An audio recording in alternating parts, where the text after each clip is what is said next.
मुरारी यादव। अखन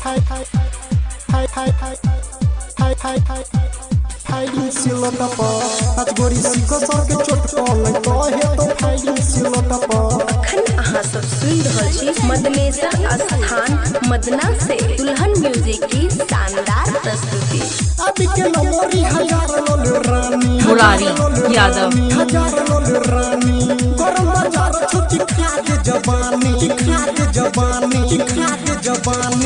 अभी के नौकरी हजार लोल रानी गरम बाजार छोटी खाद जवानी मैं तो दांत काटा वाले होठपो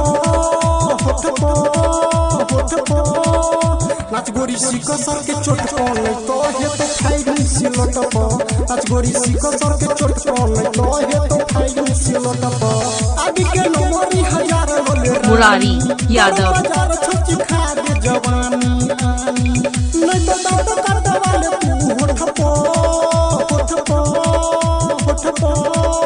नाच गोरी सीको सर के चोट पड़े तो हे तो फाइटिंग सिलटपो नाच गोरी सीको सर के चोट पड़े तो हे तो फाइटिंग सिलटपो नाच गोरी सीको सर के चोट पड़े तो हे तो फाइटिंग सिलटपो। अखन अहाँ सब सुन रहल छी मदनेसर स्थान मुरारी मदना यादव। से दुल्हन म्यूजिक की शानदार प्रस्तुति। नाच गोरी यादव जी के टोला में हम तो भिजौने छियो दिल को कोला में Presented by दुल्हन म्यूजिक। नाच गोरी यादव जी के टोला में हम तो भिजौने छियो दिल को कोला में कजर रानी जे का ठुमका लगा के सबके मन में तुझो से बढ़ा के तुर दही चौकी कमर हिला के चुमा माले छोराई जी चिल्ला के तुर दही मुरारी यादव।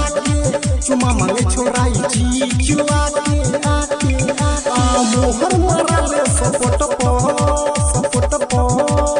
नाच गोरी सीको सर के चोट पड़े तो फारिंग हे दोसी लोट पो नाच गोरी सीको सर के चोट पड़े तो फारिंग हे दोसी लोट पो फारिंग सिलोट पो नाच गोरी सीको सर के चोट पड़े तो हे तो फारिंग सिलोट पो।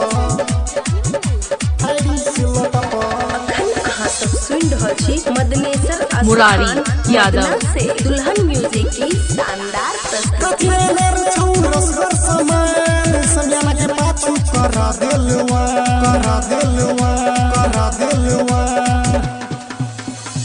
कचरेर छौरस घर समय संजना के पाछू करा देलवा सूरज बहार यादव नवीन के झांकी देखा दे भीतर का सामान के बाली उमरिया चेहरा नसीली एक खोराक में देखा दे तू पीली बाली उमरिया मुरारी यादव।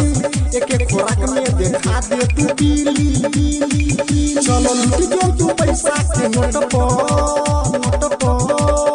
नाच गोरी सीको सर के चोट पड़े तो हे तो फाइटिंग सिलोट पो नाच गोरी सीको सर के चोट पड़े तो फाइटिंग हे तो सिलोट पो। मिक्स बाय भगवान जी ठाकुर।